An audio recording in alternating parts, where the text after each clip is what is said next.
moments ago, something believed to be a plane crashed into the South Tower of the World Trade Center. This is not the story of 9/11. This is the story within 9/11. Let's go take a look back. Mary Murphy looked at the bombing in 1993 and other acts of terrorism since. Here's her report. February 26, 1993, is the day foreign terror blasted New York into a new reality. I never want to go through that again. I'll never go in that building. It was horrible, the feeling not getting out, not being able to get out. You felt smothered. Within a week, the FBI had the undercarriage of the Ryder rental van that carried the bomb and its first suspect in New Jersey, a Palestinian named Mohamed Salameh, and then another Palestinian, chemical engineer Nadel Ayad, whose voice was captured on a message left for the Daily News. This is the Liberation Army. We conducted the explosion at the World Trade Center. The FBI discovered this ripped photo of Ayad in a garbage can outside his New Jersey home, the accused terrorist posing with a grenade beneath a Palestinian flag. The feds also found him posing with Egyptian radical Sayyid Nosair at Attica State Prison in New York before the Trade Center bombing, but after Nosair had been convicted of gun charges in the fatal shooting of Rabbi Meir Kahane. Within months, the group would be linked to a much larger conspiracy. A blind Egyptian sheikh named Omar Abdelrahman finally surrenders from a Brooklyn mosque after the FBI discovers a bomb factory at a Jamaica Queens warehouse. Surveillance tape showing a half-dozen men delivering steel drums to the site. As we entered the bomb factory, the 5 subjects were actually mixing the witch's brew. The sheikh was later convicted of plotting attacks on the UN and bridges and tunnels linking New York and New Jersey. This evidence tape shows ringleader Sadiq Ali doing a run-through in the Lincoln and Holland tunnels, even scoping out areas where security personnel are stationed. Within a year of the sheikh's life sentence, 2 letter bombs arrived at the United Nations, not long after others had turned up at a federal prison housing the sheikh. All were postmarked from Alexandria, Egypt. And on February 23, 1997, the city was once again shaken by a fatal shooting rampage, this one on the observation deck of the Empire State Building. In this case, 69-year-old Palestinian Ali Abu Kamal from Gaza City killed a Danish tourist and then himself, leaving behind a letter that railed against Americans and Zionists, stating a goal to murder as many as possible. We learned we were vulnerable then. We were vulnerable again when they hit Oklahoma City. And again, America and humanity is vulnerable to terrorism as we lost the World Trade Center today and an untold number of lives as well. What has our great democratic government done here? What has our media done here? You know, the one story about 911, there's a lot of stuff you can hear about 911, but all you need to know about 911 and the fact that what we've been told is a lie is the personal testimony of William Rodriguez. Absolutely. I've heard all the stories. I've been on all the websites. I've read the books. I've seen the videos. I'm here to tell you his personal testimony, his singular experience proves that it's a lie. Our office was on the B1 level. As I was talking to a supervisor at 846, and all of a sudden we hear, boom! An explosion so hard that pushed us upwards.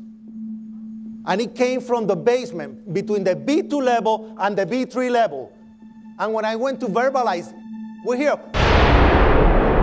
the impact of the plane on the top. 2 different events. That was the plane on the top. There was an explosion prior the plane hitting the building. A person comes running into the office saying, explosion, explosion, explosion. His hands extended, and all the skin pulled from under his armpits on both arms, hanging on the top of the fingertips. Imagine you take off a glove and you let it hanging. And I didn't know what it was. It was his skin. And when I said, what happened? He was in a shock. And what appeared to be a red shirt, then we realized as he got closer is that he was drenched in blood. This guy was burned 33% of his body, 33%. And as he got closer and everybody realized that, Horror, everybody screaming, oh my God, oh my God, oh my God. And as he got closer, we realized all this part of his face was hanging. And I say, don't move, because I was going to go inside the office to pick up the phone to call the emergency medical unit that was located on the South Tower. The North Tower and the South Tower connected through the basement. There was like a big loop, but they connected through the basement. And they were very efficient to get there. So I went to tell them that I have an injured person in the office. When I went to pick up the phone, another explosion. Very loud, very powerful. The floor started moving below us, and everybody started running to the door frames because they thought it was an earthquake. And they're all piling up by the door frames, all of them. And when I see that, my supervisor, Anthony Saltalamaica, started screaming, it's a bomb, it's a bomb. But why is he saying that? Because he survived the bomb of 1993. A van was placed on our side of the building, same basement, way below, and it blew up. And it killed 6 people, 1,000 people were injured. And of course, he is acting on his memory. And ultimately, with William himself both surviving the first and last attack on the Twin Towers, brave he has been for going public with his story. He's extremely lucky given the number of people who were at the World Trade Center in 2001 and died, but had already survived the 1993 bombing, like Fire Marshal Ronald Bucca, who also responded to 1993 and 2001, but on 9/11, he reached the impact zone of the 78th floor of the South Tower with Battalion Chief Oriel Palmer and died during the building collapse while devising a plan to put out the fire.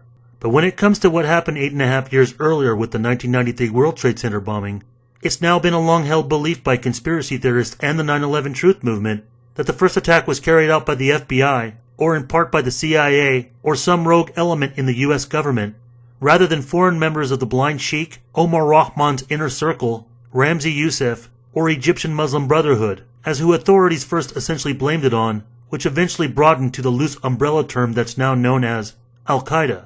But let's be honest. Most that come from this school of thought in which the government did the 1993 bombing basically heard it from the likes of this guy.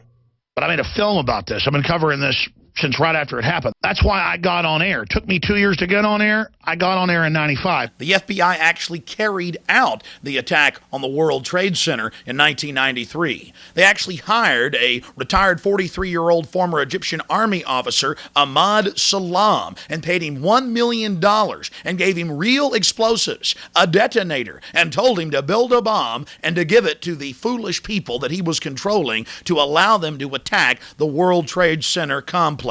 Mr. Salam was not as ruthless and sociopathic as the FBI and their globalist controllers. There was only one problem. The drivers of the truck didn't park it up against the main support column as they had been ordered to do by Mr. Salam and the FBI, and the FBI, and the FBI. Couldn't believe the FBI would basically tell him to build the bomb, give him real detonators, and then tell him let it go forward. That was a game changer for me, because you're one of the only people on the inside to ever get out alive who exposes a false flag, false flag, false flag. So was the 1993 World Trade Center bombing actually carried out by the FBI? Any government false flag, as Jones states like he does 8.5 years later with 9/11? Most of you who come across this film already have some grasp to the alternative 9/11 conspiracy theories out there, especially added with the infamous story of the dancing Israelis. And much evidence has come out since underlining theirs and other Israeli operatives possibly involved in the September 11th attacks. Our purpose was to document the event. But was there also Israeli involvement in the 1993 bombing too? And if there was Israeli involvement in 1993, would one's overall belief on who was alternatively responsible for the 9/11 attacks have been a drastically different conclusion in an accusation, knowing that Israeli intelligence was already involved the first time on the Twin Towers? Especially since it's been practically known before mainline success that Alex Jones was once considered the leader of the 9/11 Truth Movement. Or was Israelis only involved in 9/11, and the 1993 bombing was a legitimate radical Islamic attack? As what's also retroactively covered within the 9/11 Commission report, as 1993 is also primarily known to be the first Islamic attack in the US. But why also on 9/11 did WPIX News Channel 11 and other local New York press also seem persistent in pushing a Palestinian narrative added with Egyptian complicity in the 1993 bombing? How and when did radical Islam begin? Reality couldn't be further from the truth, when fundamentalist figures that influenced radical Islamic terrorism are not only directly connected to the 1993 bombing, but are inherently connected to what was later known as Al-Qaeda.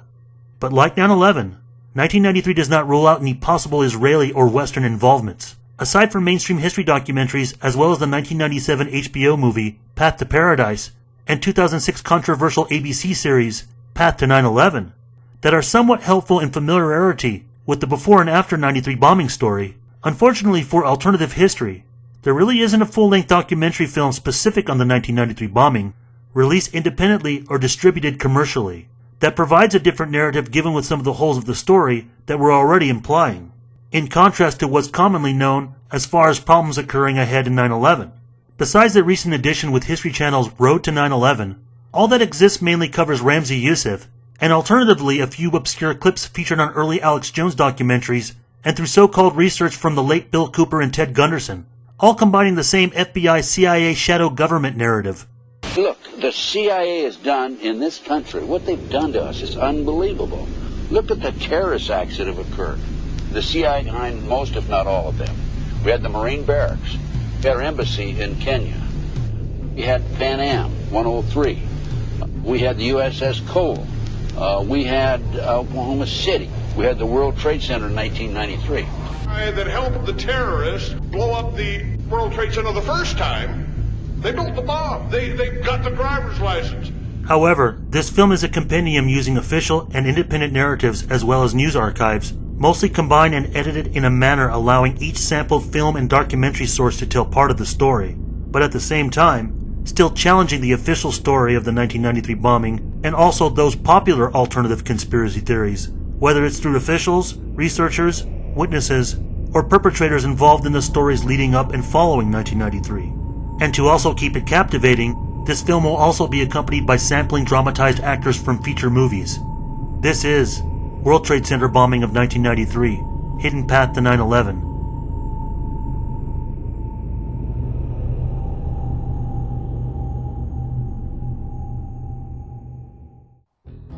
In the beginning segment, we start with the rise of radical Islam coming out of Egypt through the extensive work produced by acclaimed independent BBC documentarian Adam Curtis. However, because of recent changes with YouTube policies regarding copyright protections and censorship, I'm restricted to using his work. So in order to keep the story leading up to 1993 somewhat chronicle and captivating, original scenes used from Curtis's 2004 film The Powers of Nightmares are plagiarized and adapted. The story begins in the summer of 1949, when a middle-aged school inspector from Egypt arrived in the small town of Greeley, Colorado. His name was Sayyid Qutb. Qutb had been sent to the U.S. to study its educational system, and he enrolled in a local state college. His photographs appear in the college yearbook, but Qutb was destined to become much more than a school inspector.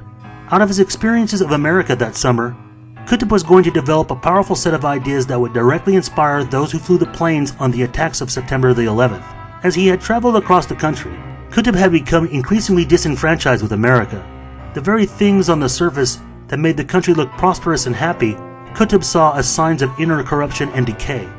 In 1950, Sayyid Qutb traveled back to Egypt from America. On his return, Qutb became politically active in Egypt. He joined a group called the Muslim Brotherhood, who wanted Islam to play a major role in governing Egyptian society. And in 1952, the Brotherhood supported the revolution led by General Nasser that overthrew the last remnants of British rule. But Nasser very quickly made it clear that the new Egypt was going to be a secular society that emulated Western morals. He quickly forged an alliance with America, and the CIA came to Egypt to organize security agencies for the new regime. Faced with this, the Muslim Brotherhood began to organize against Nasser, and in 1954, Qutb and other leading members of the Brotherhood were arrested by the security services. In a series of books he wrote secretly in prison, which were then smuggled out, Qutb called a revolutionary vanguard to rise up and overthrow the leaders. Faced with this, Nasser decided to crush Qutb and his ideas, and in 1966, Qutb was put on trial for treason. The verdict was a foregone conclusion, and on August 29, 1966, Qutb was executed. But his ideas lived on. The day after his execution, a young schoolboy set up a secret group. He hoped that it would one day become the vanguard that Qutb had hoped for. His name was Ayman Zawahiri. and Zawahiri later became the mentor of Osama bin Laden.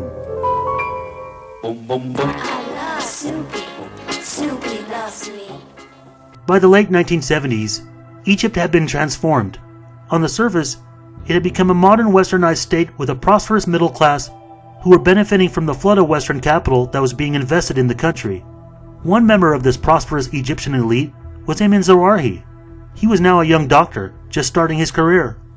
The group that he had started as a schoolboy, which he had modeled on the ideas of Sayyid Qutb, had grown. Sayyid Qutb's ideas were now spreading rapidly in Egypt, above all among students. The government of President Sadat was controlled by a small group of millionaires who were backed by Western banks. The banks had been let in by what Sadat called his open door policy. To the Western media, Sadat denied any corruption. All Egyptians knew that this was a blatant lie. Who has benefited now from the open door policy? Taxi drivers, the laborers, all those has benefited from the open door policy. It is not like they say that there are millionaires here and so. No, not at all. This is pure black propaganda from the side of the Soviet Union and his agents here in the country. Zawahiri was convinced that the time was now approaching to fulfill Qutb's vision. The vanguard should rise up and overthrow this corrupt regime. And the man who would give the Islamists the opportunity would be Henry Kissinger. As part of his attempt to create a stable and balanced world, Kissinger had persuaded President Sadat to begin peace negotiations with Israel. To Kissinger, the ruthless pragmatist, religious divisions and hatreds were irrelevant. And in 1977, Sadat had flown to Jerusalem to start the peace process. To the West, it was a heroic act, but to the Islamists, it was complete betrayal. And then, in 1979, the Ayatollah Khomeini, although Shiite, showed Zawahiri by example that his dream of creating an Islamist state was possible. Khomeini had inspired an uprising against the Shah of Iran. The Shah was another leader who had allowed Western banks to corrupt his country. Khomeini had put forth the idea of an Islamist state that was remarkably similar to Qutb's ideas. You sound very dissatisfied with what's happening in Iran now. Not more than dissatisfied. This is disgraceful, really. I was a Secretary General of the Muslim Congress at one time. This, putting the name Islamic Revolution is a crime against Islam in the first hand. And President Sadat, do you expect that the Shah will accept the invitation? It seems like a good solution right now. Quote me, my aeroplane is ready to bring him here, any moment. At the end of 1980, Ayman Zawahiri, with a number of other followers of Qutb who had formed cells, came together. They created an organization they called Islamic Jihad. Its leader was a man called Abdel Salam Faraj, and Faraj argued that they should kill Sadat in a spectacular way that would shock the masses.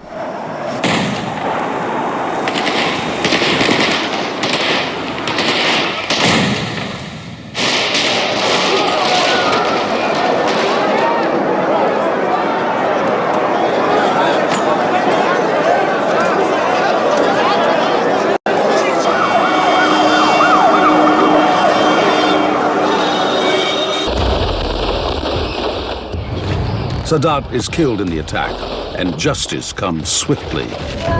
Those who carried out the assassination were a group of army officers who were part of Islamic Jihad. They were immediately arrested, and the regime launched a massive manhunt for those behind the plot. Sadat's murderer is arrested on sight. He is a lieutenant in the Egyptian army. Yet the incident results in over 300 Islamists being put in jail. Behind bars are the future leaders of Islamist organizations, still active around the world today. The massive presence of the International Press Corps will give them an exceptional platform to speak from, starting with their self-proclaimed spokesman, Ayman al-Zawahiri. This is our word by Dr. Ayman Zawahiri. Now we want to speak to the whole world. Who are we? Who are we? Why did they bring us here? And what we want to say about the first question, we are Muslims. We are Muslims who believed in their religion in its broad meaning as both an ideology and practice. We believed in our religion both as an ideology and practice, and hence we tried our best to establish this Islamic State and Islamic society. La ilaha illallah! La ilaha illallah! With the peace agreement, it was a fundamental realignment in that we are now going to accept Israel's right to exist. We're now going to have a normal relationship with Israel. There was a segment of die-hard Islamists who just couldn't accept that. For a Muslim like the blind sheikh, Sadat's signature on that peace treaty is a declaration of war on his own people. It is believed that the sheikh issued the fatwa that became Sadat's death sentence. Following the trial, many of the prisoners are released. With an American-issued travel visa, the blind sheikh makes his way to Brooklyn. Zawahiri heads for Peshawar. In a Cold War move to contain Soviet influence, the CIA under President Ronald Reagan funnels $3 billion to Muslim fighters repelling the Soviet invasion. America's deep and continuing admiration for the Afghan people. Mariah Lucas quit her job so she could devote full time to aiding the Afghan cause. To demonstrate our support that the United States is sharply increasing its assistance. The commemoration of March 21st as Afghanistan Day throughout the United States. In December 1979, the Soviet Union invades Afghanistan, an Islamic country. And an imam at Osama's university named Sheikh Abdullah Azzam calls on all Muslims to come to Afghanistan's defense. He will come to be known as the father of modern jihad. Azzam is a Palestinian whose hometown was occupied by Israel after the Arabs' crushing defeat in the Six-Day War. More than anyone, it is Azzam who has inspired Muslims, including bin Laden, to head to Afghanistan. My father saw in this movement a hope of bringing the Muslim world to the power again. Hudhaifa is the son of Abdullah Azzam. He recalls how he watched his father take the young Osama bin Laden under his wing.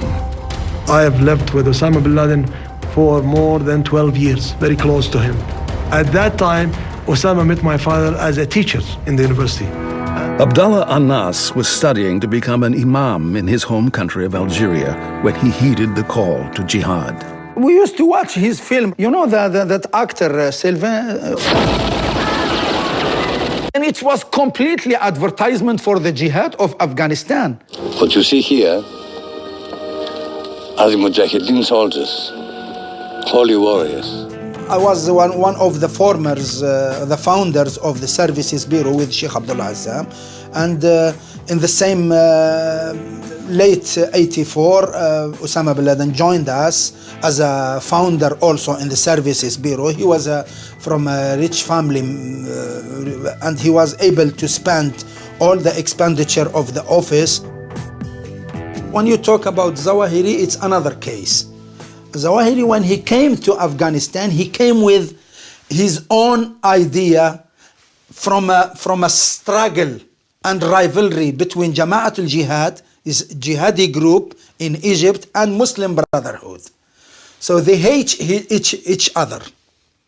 So when he was released from jail and he came to Peshawar, he wasn't part of Services Bureau.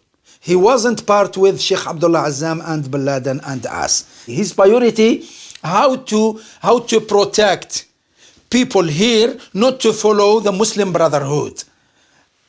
And that as a consequence, not to follow Abdullah Azzam, because automatically he will lead them to Muslim Brotherhood. This is just what he was in his mind. It's not true. But I think he was completely paranoid by what happened to Egypt between him, rivalry between Muslim Brotherhood and the jihadi group. And he brought that struggle to Peshawar, which doesn't exist.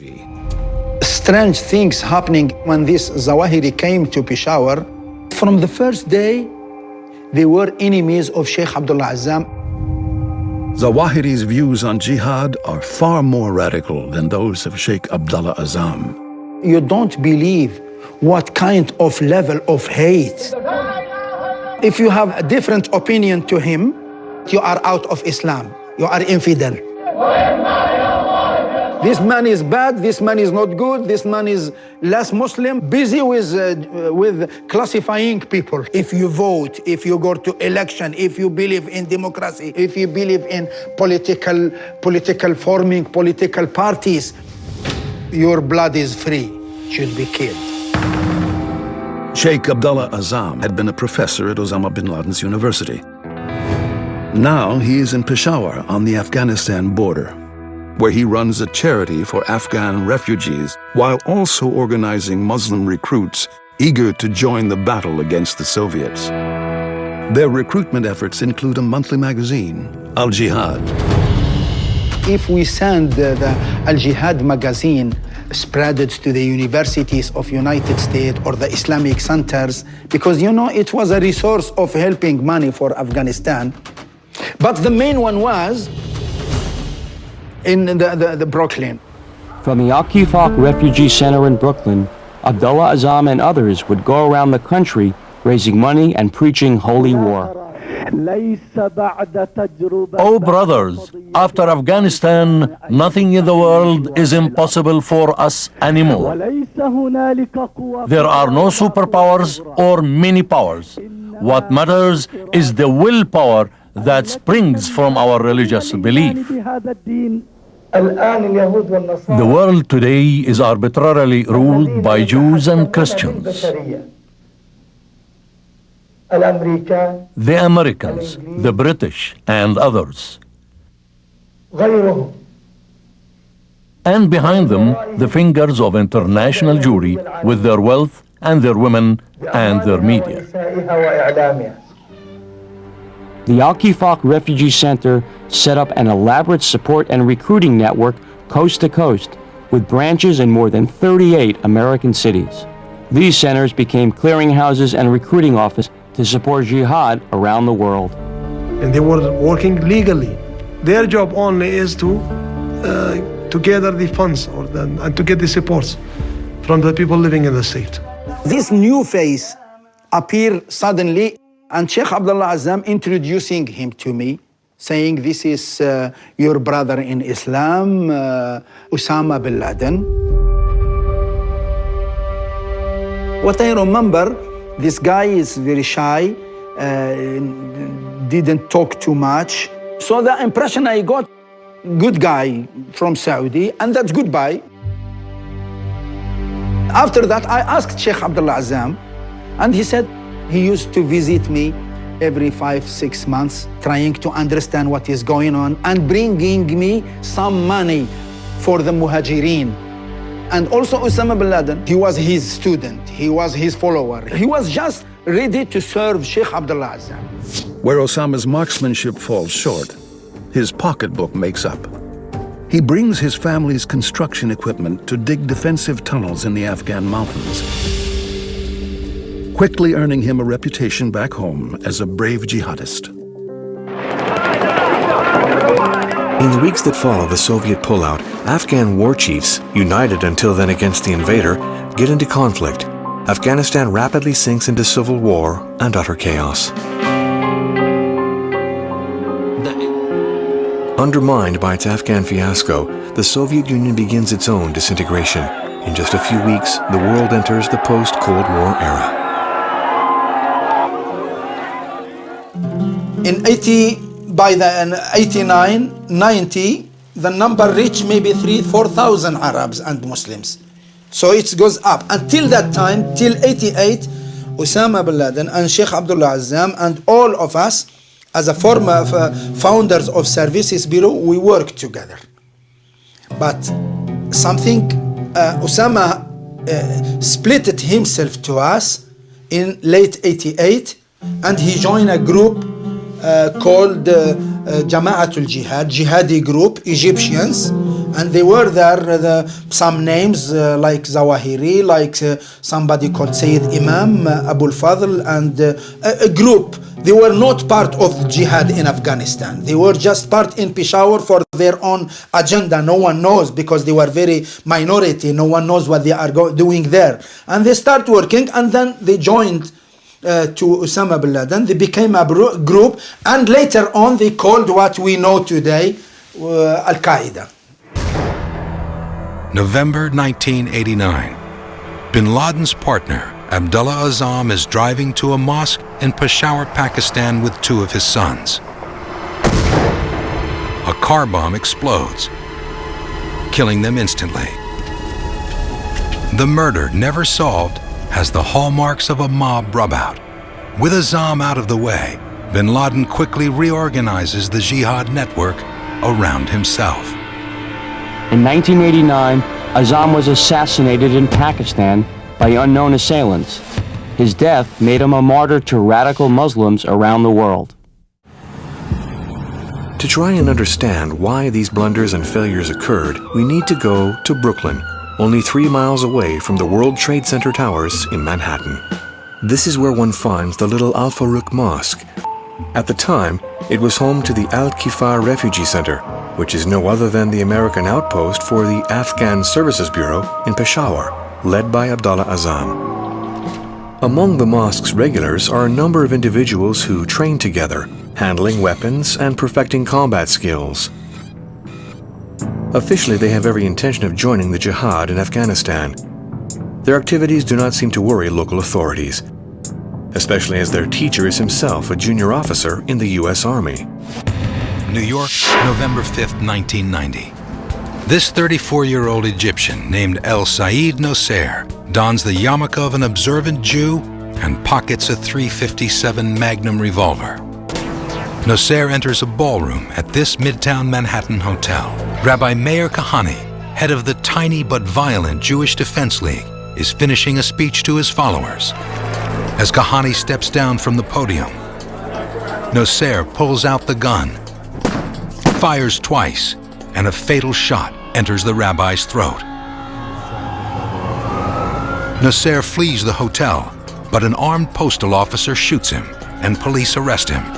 On November 5th, 1990, I was having dinner with basically the response team for the Manhattan Homicide Squad in an Italian restaurant. And just as the food hit the table, the beepers went off. The people called in and they said, "We have a rabbi shot in a Midtown hotel." We're hearing it's Meir Kahane. And the guy was running down the street, and the guy shot at the post office man, and it hit him in the arm, and then the post office man shot him. The ambulance takes Meir Kahane, who is gravely wounded, to Bellevue Hospital. El Sayyid Nosair also to Bellevue Hospital. There was a camera crew in the hospital doing some kind of documentary on life in the emergency room that just happened to be there when these two shooting victims came in. They caught it all. So in this surreal moment, they end up side by side, separated by a few feet, while doctors work feverishly. But El Sayyid Nosair survives and is charged with the shooting and the murder. For the public, and largely for law enforcement, the killing of Kahane was portrayed as one crazy Arab killing one crazy Jew. They consider him the big Jew. He was the Jew that had the guts to stand up to the Arabs in Israel, to the neo-Nazis in America. He was the Jewish defender, if you will. And taking out Kahane meant taking out the big Jew. Mike Gazovsky leads a group whose name means Kahane lives. Here we see Rabbi Kahane, a Jewish leader, gunned down on the streets of New York, and the police managed to bungle up every possible aspect of the investigation. We feel that the American authorities knew about the Kahane assassination plot before it happened, that they were quite happy with it happening, and that there's a lot that the government wants to cover up here. What was your feeling about the lone gunman theory? I thought it was preposterous, based on what my sources in the NYPD told me, that they were ordered to treat this as a simple homicide, based on what my sources in the FBI told me, that every time that they got a little bit ambitious and started broadening their investigation to search out El Sayyid Nosair's possible alleged terrorist links, they were told from atop to cool it, to stop investigating, that the NYPD would handle it as a simple homicide. FBI and police search Nosair's home here in Cliffside Park, New Jersey.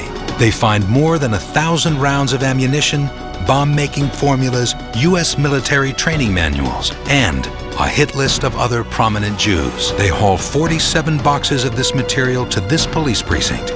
But the authorities, the DA, the NYPD, the FBI, overlook most of it. Roger Stavis. He was appointed defense lawyer for El Nosair. Stavis's line of defense is simple. His client is part of an organization that is supported by the U.S. Secret Service. His search begins, digging up confidential documents. His investigation sheds new light on America's political agenda in Afghanistan. As soon as I began work on the case and looked at the documents that were taken from Mr. Nosair's home, I noticed all things about Afghanistan, for Afghanistan. I noticed documents from Fort Bragg, JFK Special Warfare Center.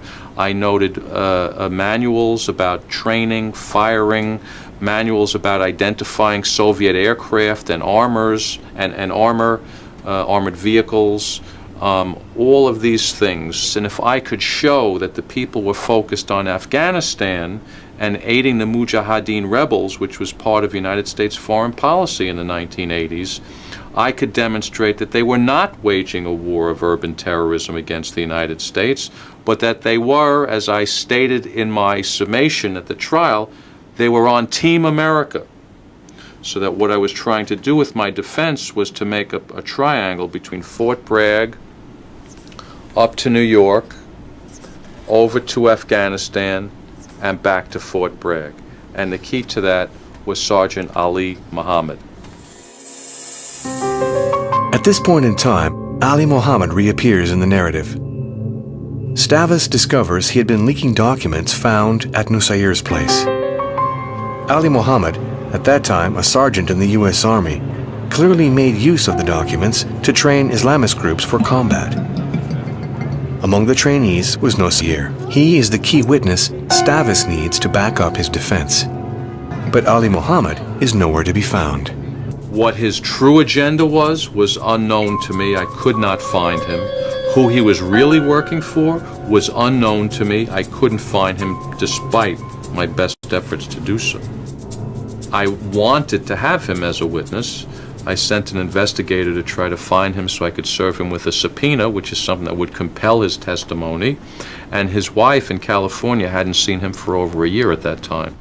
Connections are becoming clearer while multiplying. Ali Mohamed is linked to Ayman al-Zawahiri, who gave him the responsibility of infiltrating the U.S. Army. A few years back, during the Sadat assassination trial, Zawahiri speaks to the International Press Corps. A few yards away stands another key figure of the Egyptian Islamic Jihad group, Sheikh Abdel Rahman, aka the Blind Sheikh. Sheikh Abdul Rahman is a rather intriguing individual. He became blind as a child because of juvenile diabetes, and yet had great charismatic power, not despite this, but in part because of this. He was tortured for an extensive period of time, about 3 years, to reveal his role in setting the emotional climate that led to the assassination of Sadat. He ultimately was not convicted of this, in part because of his blindness. How can one convict a man just because of words? Despite his extreme views, the Sheikh is acquitted and released from prison. In 1990, he flees to Sudan, where the American consulate misses his name on a watch list and mistakenly issues a visa. The blind Sheikh arrives in the United States. He settles into the Muslim community around the Al Farouk Mosque in Brooklyn and begins to plan what's next. Brooklyn, New York, February 1991. The blind sheikh gives speeches denouncing his fellow Egyptian, Mustafa Chalabi, who runs the recruitment center at the Brooklyn Mosque. Both men are allies of bin Laden, but they disagree on how to use the money that Chalabi has raised for the Afghan Jihad. Chalabi wants to use it for charity, but the blind sheikh wants to use the money for terrorism. Bin Laden wants to strike back at the US in the wake of the Gulf War. He is incensed that the US has established bases in his native Saudi Arabia, the Holy Land of Mecca and Medina. The blind sheikh's attacks continue. Shalabi decides that he and his wife should travel home to Egypt. On the day that Shalabi's wife is heading to the airport, Ali Mohammed happens to be in New York. He gives her a lift. March the 1st, 1991. A neighbor in Shalabi's Coney Island apartment building notices his door is open. Inside, Shalabi is lying in a pool of blood. He's been stabbed, shot, and strangled, and the apartment has been ransacked. Police suspect the blind sheikh is behind the murder, but they find no physical evidence that connects anyone to the crime, and there are no arrests. According to terrorism expert Steve Emerson, the reason for this may have been Ali Mohammed. He allegedly received an assignment from the blind sheikh's terror cell.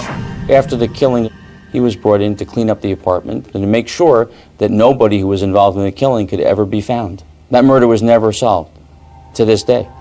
With Shalabi out of the way, the blind sheikh takes over the Al-Kifa Center. He allows an Al-Qaeda associate from Texas, a 30-year-old Lebanese-American named Wadi al-Hajj, to manage it briefly. Wadi al-Hajj is one of the important and yet underrated figures in this so-called buildup of Al-Qaeda. One of the intriguing aspects about al-Hajj is that he's one of the very few figures in this whole nexus that is also Lebanese, like suspected Flight 93 hijacker Ziad Jarrah.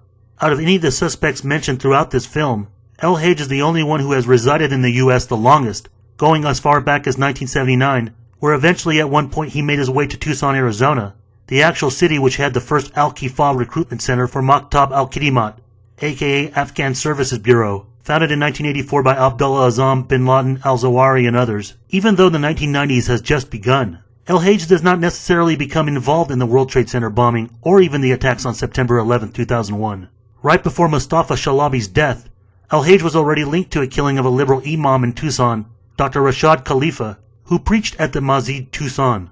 While in Arizona, al-Hajj was already functioning as bin Laden's financial secretary, having reportedly bought a T-39 aircraft like this one from a businessman in 1993 and had it retrofitted and flown to Sudan. al-Hajj ends up getting involved in the 1998 East Africa embassy bombings and is eventually captured and charged.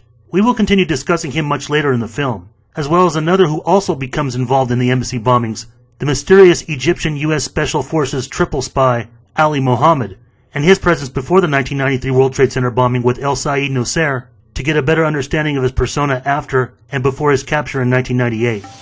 Ali Mohammed is indeed in California, but only a few FBI agents know about it. Remarkably, he has just accepted a dinner invitation from Jack Clunan, who is trying to use him. He was obviously very suspicious, and for good reason, because he knew what he had done over the years and who he was close to. So he showed up for dinner one night with a couple of agents and a very great assistant United States attorney named Pat Fitzgerald. And we talked to Ali that night, and I remember after the conclusion of our dinner and our talk, Pat Fitzgerald looked at me and said, with kind of a wry grin on his face, he said, "This is one of the most dangerous men I've ever met." And we decided that we needed to gain his cooperation because he was telling us all kinds of things. He was telling us he could vanish whenever he wanted. He had contacts overseas. He was sort of, in effect, operational. We thought at first it was all bluster, that he was just making these things up. But the more we dug into it, the more we realized that this was a very serious guy that understood the history of Al-Qaeda, understood what was going on in Afghanistan, had been in Afghanistan, had helped set up training camps, knew where the training camps were, and knew what the syllabus was for training Mujahedeen, had been operational, and so we'd set out to gain his cooperation. Brooklyn, New York, November 1991. Members of the Al-Farouk Mosque are raising funds for the defense of Sayyid Nosair. Nosair is about to go on trial for the murder of Rabbi Meir Kahane. Outspoken civil rights attorney William Kunstler is hired to defend Nosair. Eyewitnesses testify they saw Nosair crouched by Kahane holding a gun. But Kunstler convinces the jury that no scientific evidence links Nosair to the shooting. Sayyid Nosair was the young Palestinian so outraged by the poison that Kahane spread and was spreading throughout America and throughout Israel. 13 years ago, he moved to Israel, where he now crusades to throw all Arabs out of that country. The Arab is a cancer in our midst. And you don't coexist with a cancer. A cancer you either cut out and throw out, or you die. That he engaged in an act of political assassination, sort of Palestinian rage. I think that was the narrative that Bill had, but then Nosair insisted he didn't do it.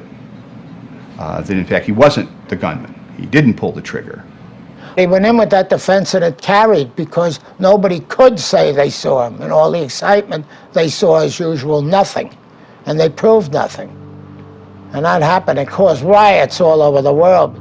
The trial was bitter. There were several times during the proceedings itself where fights started right in the courtroom between these two sides. We want justice! We want justice! 2 Arabs for every Jew. You know, the guy had powder burned supposedly on his hand, and Bill got that guy acquitted. So he was obviously an incredible lawyer, but people were pretty mad at that, you know, very angry about what happened with Nosair. The Egyptian is found guilty only of a minor weapons charge. The FBI starts to get closely interested in the blind sheikh, as a number of tapes containing his sermons are discovered in the home of Sayyid Nosair, Rabbi Kahane's killer. It was extremely difficult to get very close information. We developed a lot of information from the people on the outside looking in, but we were having a lot of trouble developing first-hand information from his inner circle. The FBI decides to increase its surveillance of the sheikh, even managing to infiltrate his immediate circle, thanks to Ahmad Salem, the terrorist bomb maker who in reality is an undercover FBI agent, who manages to infiltrate the group and blend with the sheikh's faithful. Fearing retaliation, the man, whose name at the time was Ahmad Salem, has since changed identities and now lives in hiding. John Antisiv, Agent John, one day came to me with Agent Nancy Floyd and they said, "We have a picture, we want to show it to you. Do you know this man?" I said, "Of course, this is Sheikh Omar Abdul Rahman." "Who is Sheikh Omar?" I said, "He is the one who ordered the assassination of my president." "Oh, well, guess what? He is in America." I said, "It's a surprise for me because I know that since he escaped from Egypt, he is being listed on the terrorist lists and he should not be in any country." They said, "Well, somehow he managed to come to America and he lives in New Jersey." To this day, I don't know why the blind sheikh was issued a U.S. visa to come to the United States. It's never been adequately explained. I don't think even the 9/11 Commission was able to get to the bottom of it. Acquitted for the murder, Nosair is still convicted for charges of gun possession and assault. I went to visit Sayyid Nosair in prison, and his cousins introduced me as a brother Ahmad, and Sayyid Nosair accepted me as a friend. They're saying, well, so, what next? And he said, what next? What next is up to you. Verbatim words on Sayyid Nosair, "I had done my part. Now it is your duty to do that jihad." Ahmad Salem gradually becomes part of the blind sheikh's inner circle. Ahmad continues to spend time with Islamist groups tied to the Al Farouk Mosque in Brooklyn and to El Nosair. Now totally infiltrated into the group, he cannot turn back. I was in Brooklyn with Ibrahim al-Gabroni. Ibrahim al-Gabroni is Sayyid Nosair's cousin. He said that we should start to do something, brother, so the government have some pressure and they don't put brother Sayyid in more troubles. So I said, sure, of course we should do something. He said, okay, do you know how to build a bomb? I said, of course, that's what we do. He said, okay, I want you to build some bombs and I'll tell you later, what do you need? I need So I said to Ibrahim El-Gabroni, I need explosives, I need detonators, I need people to help me build the bombs, I need a safe place to build the bomb in. He said, okay, let me make some phone calls to Afghanistan. Sayyid Nosair described to me how to buy the ingredients in Chinatown. So I bought fuse, I bought some ingredients, and I went back to John Antisep. What Ayman reveals to the agent is a death list, including the names of a United States Senator from New York, Alphonse D'Amato, and the judge in Sayyid Nosair's trial, plus a handful of local justices and politicians. They wanted to kill 12 people. It was starting to really get intense. It eventually morphed into them asking Ahmad to make 12 pipe bombs. And then it became a serious issue. As an intelligence asset, what we say in our business, he was made promises that he did not have to testify in any type of criminal proceedings. And that's the way when we took him, we did not dispute that, knowing that at the time this would never go, there wouldn't be an issue anytime soon. So when he started getting involved with talks of assassinations and pipe bombs, of course we had to change gears, and we had to go from an intelligence gathering operation to a criminal investigation and gathering evidence, trying to arrest these people. At this moment in time, the number one witness against everybody is Ahmad Salem himself, and he did not want to testify. And we were trying to convince Ahmad to wear a wire. So when he met with these people and talked about assassinations and killings and pipe bombs, that he would record the conversations of the people. And he refused. Like I said, very stubborn, proud man. He wasn't going to be forced to do anything. And our superiors wanted him to wear a wire. And unfortunately, they got into an issue of who was going to be the stronger will. So they put it to him, if you don't wear a wire, if you don't, testify in court, we're not going to continue to pay you. They start to ask me to wear a wire. And I understood that once I wear a wire, I have to testify in court. If I testify in court and my identity became public, then Sheikh Omar's followers in Cairo, they will kidnap my sister and behead her. It was a silly personal confrontation, and actually he said, and I quote him, "You son of a bitch, coming from the Middle East, dragging sand in your shoes all the way up to here to tell me how to run my FBI and how to do my job?" I told him, "Sir, I am doing your job. None of your agents could have went undercover that deep. I'm doing it. You're not." And that even provoked him more, and he said, "Get out of here." I walked out of his office. I looked at Nancy and John. I said, "Guys, when this bomb been built by somebody and goes off by somebody else, don't come knock on my door." And that was it, and I walked away. When I heard Ahmad was gone, I said, I can't believe it. I was so, disheartened and nervous and mad. I mean, I let them know exactly what I thought. I said, this is insane. I said, you have a guy that's worked his butt off getting us this information, and God only knows what else is out there, and we're stopping this? The suits up there have no idea about surveillance, no idea about intelligence gathering. Back in New York, Ahmad Salem is finding that quitting a terror cell can be complicated. They continued for a month after I walked out, calling me every day, "Hey, brother, you gotta come to finish what you started." Sayyid Nosair called me from Attica prison. "Brother, don't be afraid. I have a lot of money to hire attorneys for you if something goes wrong. Brother, you gotta come finish cooking. And of course, I'm not a cook. What I was cooking is about to build a bomb. And every time I get these calls, I call John Antisef, and I immediately reported that to John. What Ahmad and the FBI would learn too late is that the cell had found itself a new cook. When Ahmad left the group in July of '92, another individual came in September, and that person was Ramzi Youssef.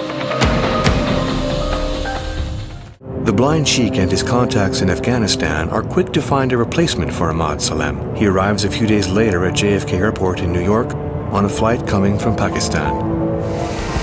A Pakistani Airlines flight from Karachi lands here at Kennedy Airport. Seated in the first-class cabin, Ramzi Youssef. He's traveling with a Palestinian terrorist named Ahmad Ajaj.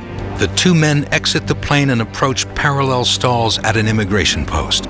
The 6-foot-tall Youssef, dressed in a 3-piece silk Afghan suit, presents a perfectly forged Iraqi passport.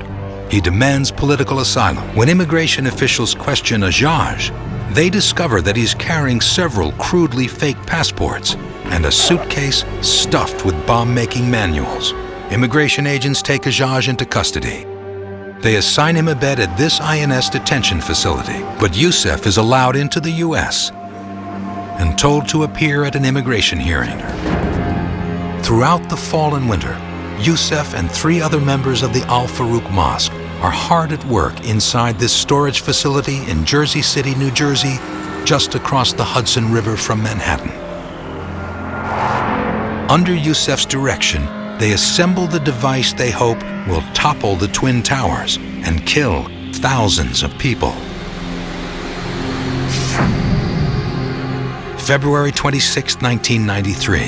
11:15 a.m. Iyad Ismail and Ramzi Youssef are driving a 10-foot yellow Ryder van. Following them is a car driven by Mohamed Salame. Salame had leased the van from a Ryder rental agency in Jersey City 3 days earlier. It now carries a 1,500-pound bomb made of urea nitrate and hydrogen.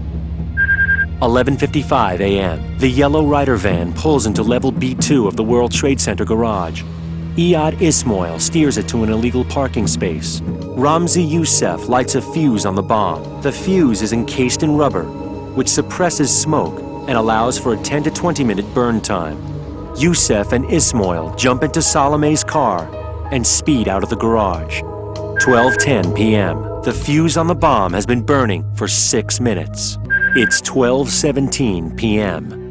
I'd gotten into the elevator and pressed 65. I'm approached by an individual who asks for directions to the Newark train. We're waiting now for the elevator to come for us. I was standing within the door frame and had just opened the door to my office. We entered an elevator on the 72nd floor. I was cutting insulation, putting it on the cart. I was in my office and my friend was coming up and we were gonna have pizza. I got out of the car, opened the backseat door, reached for my things, had my car keys in my hand.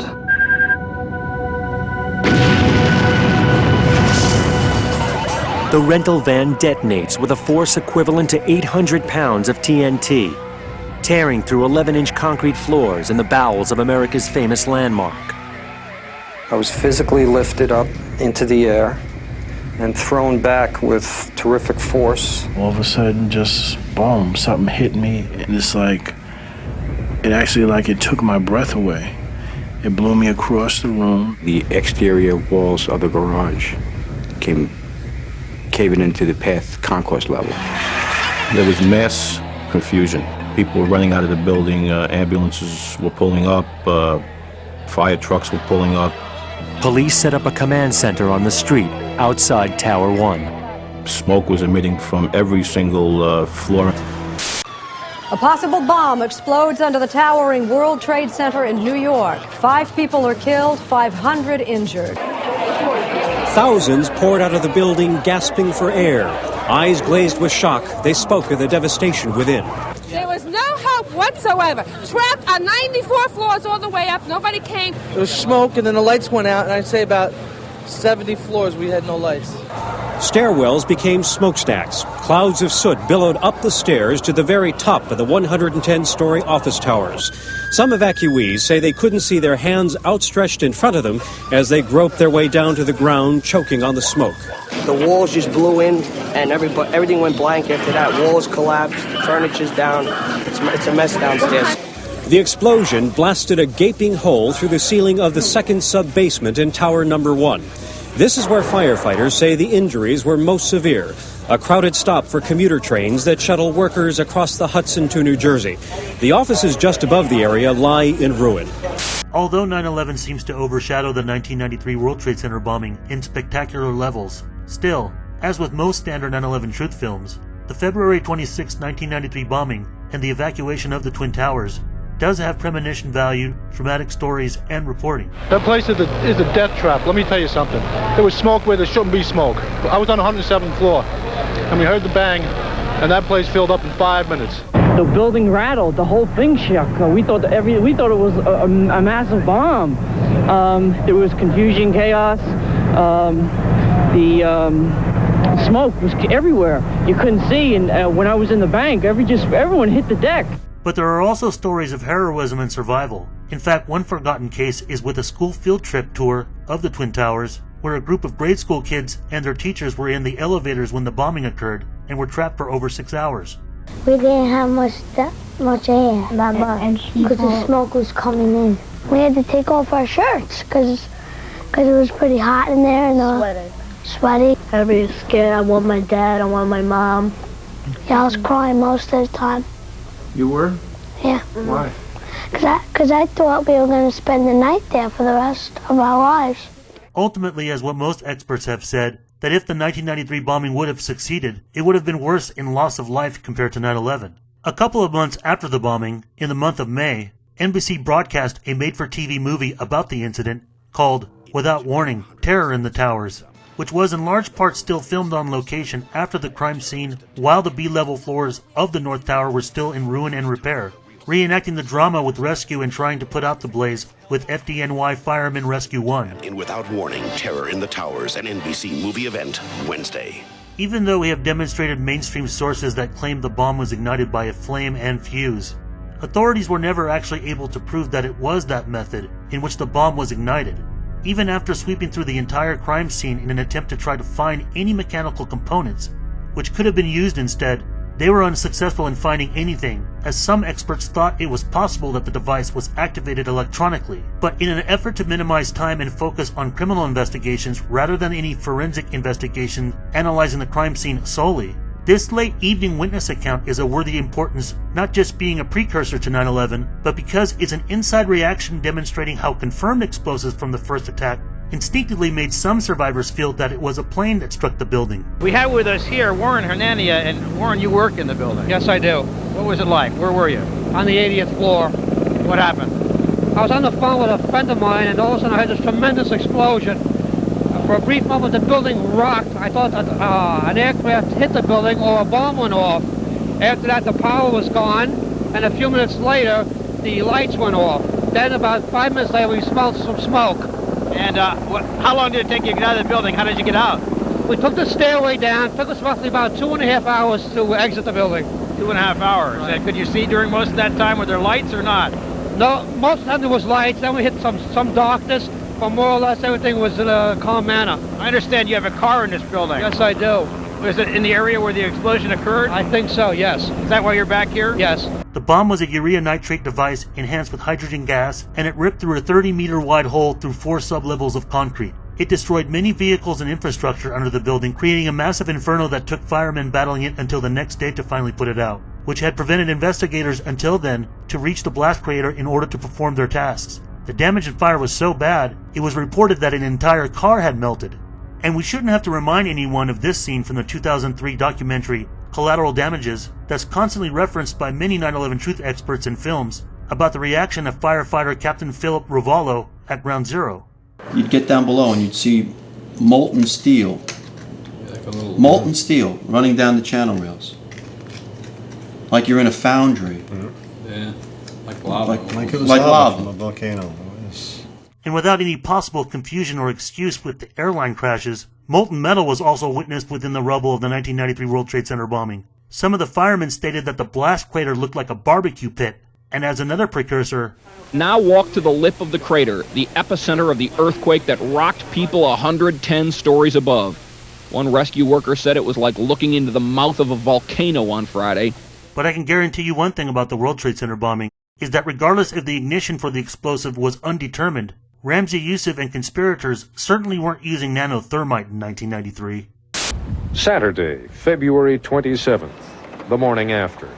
One of the FBI's top explosives experts, Dave Williams, arrives from Washington. Very hectic initially getting here, and with a 2-hour walkthrough, I was able to immediately conclude that it was an explosive device. At this time, it was decided that it was involved in a terrorist incident, and the FBI would be the lead agency. I recognize this as being the largest improvised explosive device or bomb that had detonated in the United States. If you look at various clues in this tangled mess here, we can determine exactly where the blast occurred. And we do that by looking at the vehicles, we do that by looking at the extent of the damage, and very shortly you're brought to a particular area where the damage is most severe and where the detonation occurred. The investigators were quickly able to determine that the source of the blast was along this exit ramp in the parking garage under the Vista Hotel. The explosion tore through this wall of the basement of Tower 1 of the World Trade Center. It ripped through several rooms in which employees of the Port Authority were working and having lunch. Think of the bomb as a massive energy source, blasting out in all directions within a confined space. Most of that energy ripped across this parking lot underneath the Vista Hotel, right up there. Several of these floors were parking areas. The steel beams that workers are installing are intended to support what is left. A huge hole was blown into the floor of B2, the parking level where the bomb was placed. It sent debris falling all the way down to level B5, where the refrigeration machinery that cools the massive towers is kept. But the explosion also generated a huge blast straight up through the lobby floor of the Vista Hotel. It did go up through into a ballroom of the Vista, where there was to be a gathering of kids just 45 minutes later to get sports awards. The bomb went off at 12:18. They were supposed to be there at 1 o'clock. Before the smoke clears, an investigative team descends into the carnage beneath the Trade Center. We were able to see the shells of the cars in the parking garages that had been completely blown out. There were over 300 cars that had been destroyed. Though initial reports indicate a transformer explosion, the scale of the damage rules out any accident. There was such a massive amount of debris. It took on a different dimension, a different scale that we really hadn't seen before. The bombers did $550 million worth of destruction to the World Trade Center. The financial damage caused by the disruption of national and international business was also deeply felt. America had been jolted from its belief that international terrorist attacks don't happen on American soil.